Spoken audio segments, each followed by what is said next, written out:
সুপ্রভাত বন্ধুরা, তোমরা সবাই কেমন আছো? আশা করি ভালো আছো। আমরাও খুব ভালো আছি। আজ আবার একটা নতুন দিন, নতুন একটা সময়। তো সকালবেলা এখন একটু আমি চাপে থাকি বলতে, আগে যখন দিদার হাতটা ভালো ছিল, মানে না যখন ভাঙেনি, তখন দিদা আমার অর্ধেক কাজ এগিয়ে রাখতো। এখন তো দিদার হাতটা ভেঙে গেছে, আর তখন সকালবেলা কোনো কাজকর্মই করতে পারে না।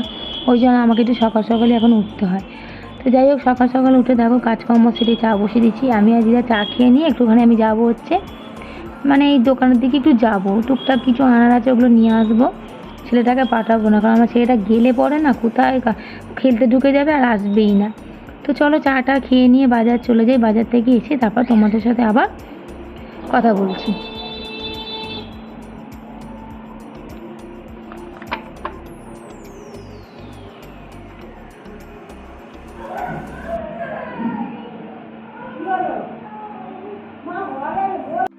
তো দেখো বাজার দিয়ে চলে এসেছি, এসে এই যে ভাত বসিয়ে দেবো বলে ভাত চালটা ধুয়ে নিচ্ছি। আর এদিকে দেখো আগেই আমি ডিম এনে রেখেছিলাম, এটা হাঁসের ডিম, ওই যে সেদ্ধ করে রেখেছি।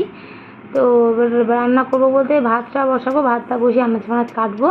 আর এদিকে দেখো আমার মেয়ে একটা ব্যাগ নিয়ে কীভাবে একা একা ঘুরে বেড়াচ্ছে, মানে মানে পাকা বুড়ি একটা কেমন খেলছে দেখো তোমরাই। তো চলো দেখাই তোমাদের যে কী রান্না করছি। তো দেখো এদিকে এই যে ডিম আলু কষা চলছে আমার, ডিম আলু কষা বসিয়ে দিয়েছি।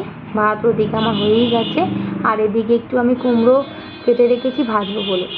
আর একটু নিম পাতাও রেখেছি, ওটাকে আমি আলু ভাতে দিয়ে মাখবো। বন্ধুরা সাউন্ডের হয়তো একটু প্রবলেম হবে, কারণ আমার রাস্তার কাছেই বাড়িতে, রাস্তার উপরে অনেক গাড়ি টাড়ি যায়, তো ওই আওয়াজগুলো আসতে পারে। তো দেখো দুপুরবেলা তোমাদের দেখিয়ে দিই কী কী রান্না করেছি। এদিকে আছে ভাত, এদিকে আছে হচ্ছে লাল লাল হাঁসের ডিমের ঝোল, আর এদিকে যে নিম পাতা আলু ভাতে মাখবো বলে রেখেছি রেডি করে, আর এদিকে আছে কুমড়ো ভাজা। তো দেখো খাওয়া দাওয়া তো করে নিয়েছি, খাওয়া দাওয়া করে এই যে কাজ সারতে চলে এসেছি, মানে গ্যাস ফ্যাস মোছা হয়ে গেছে, এই বাসনগুলো মাজছি।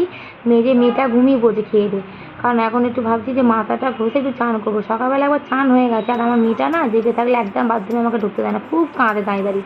ওই জন্য ঘুমাতে বললাম, তাহলে ভাবলাম একটু মাথায় যে ঘষি, অন্য সময় ঘষা হবে না। তো কটা জামা কাপড় ছিল, ওই জন্য কেচেও নিলাম একবারে। আর এটা আমি 4টে বাজে তখন আমি ছাদে জামা কাপড় মিলতে গেছি। অবশ্য যা রোদ আর এত হাওয়া, ছাদ আশা করি শুকিয়ে যাওয়ার কথা। তো দেখো এই যে কেচে নিয়ে জামা কাপড়গুলো মিলছি, আর হাওয়া দিচ্ছে এত, তো মিলতে পারছি না, খুব অসুবিধা হচ্ছে মিলতে। আর এদিকে আমার ছেলে বলছে মা আমি ভিডিও করে দেবো, বলছি দে করে দে ভিডিও। আর ওই যে আমার ছেলে ভিডিও করছে ওখানে দাঁড়িয়ে, আমি জামা কাপড় মিলতে দিচ্ছি বলে। তো জামা কাপড়গুলো মিলে নিয়ে একটু ঠাকুরের কাজ আছে বলতে ঠাকুরগুলোকে একটু পরিষ্কার করে নেবো। কালকে যেহেতু বৃহস্পতিবার আছে, বুধবার, বৃহস্পতিবার সকালবেলা তোমরা তো জানোই পুজো দিতে একটু টাইম লাগে খুবই। তো ওই জন্য ভাবছি আজকে ঠাকুরটাকে পরিষ্কার করে রাখলে কালকে হয়তো পুজো দিতে সময় লাগবে না।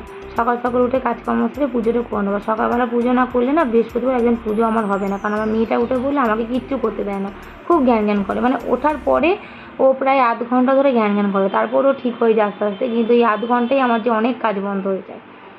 তো জামা কাপড় মিলে নিয়ে দেখো না 14বার আমি জামা কাপড় খালি ঠিকই করছি, কারণ ঠিক আর হচ্ছে না, 14বার হাওয়ায় খালি পড়ে যাচ্ছে।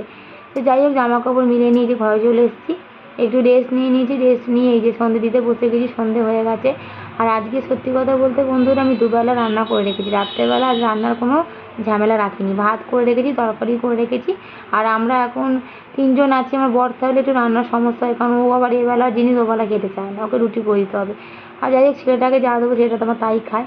তো দেখো সন্ধে দিয়ে এদিকে এই যে চা বসিয়ে দিয়েছি, আর এদিকে এদিকে মেয়ের দুধও গরম বসিয়ে দিয়েছি, চা খেয়ে মেয়েকে খাওয়াবো। তো বন্ধুরা আজকের মতো ভিডিওটা এই পর্যন্তই, দেখা হবে নেক্সট ভিডিওতে। তোমরা ভালো থেকো, সুস্থ থেকো, সাবধানে থেকো।